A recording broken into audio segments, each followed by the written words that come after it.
Mr. Chairman, and thank you for being here, Mr. Secretary. And speaking of humanitarian efforts, Mr. Secretary, as you're aware, Israel is our closest ally in the Middle East and has seen major violence within the region just in the past few weeks. Being a democracy surrounded by many enemies whose stated policy is the destruction of Israel, U.S. support of Israel and its right to defend itself is of vital importance. Ensuring U.S. funding does not benefit terrorist organizations is in our national security interest and a duty to our allies. With that in mind, what assurances can you give the committee that U.S. funding for humanitarian aid will not end up in the hands of Hamas or Palestinian terrorist groups? We're determined to make sure that that's the case. And I agree with you, both in your statements about Israel, the threats that it faces, and the need to ensure that as we work to not only deal with the grave humanitarian situation in Gaza, but ultimately to reconstruct and rebuild, that any assistance provided does not wind up in the hands of Hamas or Palestinian Islamic Jihad or any other terrorist group that has vowed the destruction of Israel. Based on my conversations with Israeli leaders, I was just there, as you may know, as well as with the United Nations, the Palestinian Authority, the Egyptians, and others, all of whom have an interest in seeing Gaza rebuilt.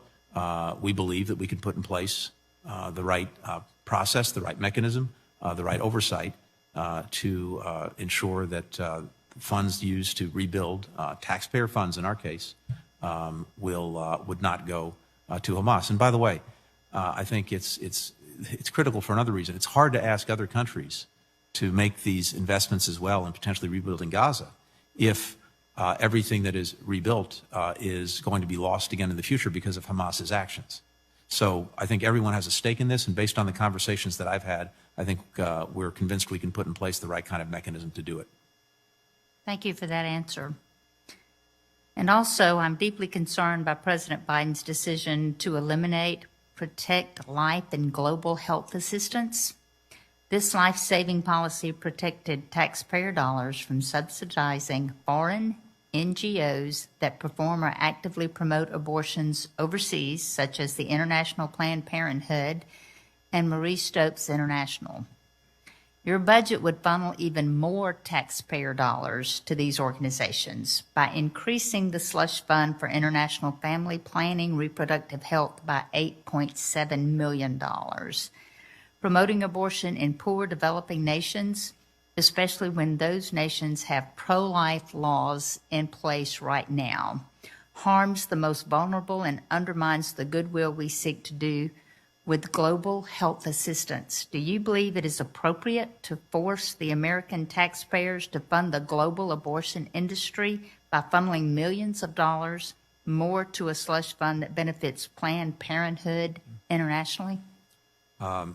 Senator, we take very seriously the proposition that, one, the sexual and reproductive health and rights of women and girls are key to their health and well-being, and want to make sure that the support exists to do that. As you know well, women and girls in particular have been the victims in so many different ways of COVID, of conflict, and denying access to reproductive health only exacerbates the problem. Having said that, we also take very seriously the proposition that we are not in the business of funding internationally the provider funding abortion.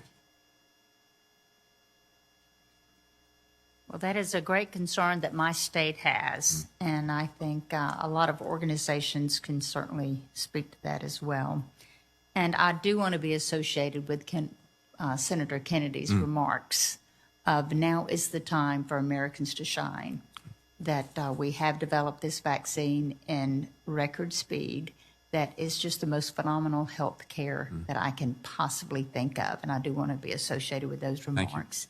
And the Keystone XL pipeline, that's already been discussed thoroughly here already, so I just won't linger on that. But I think that we have to answer to a lot of Americans who lost their jobs because of this and the effect that it's had on this industry.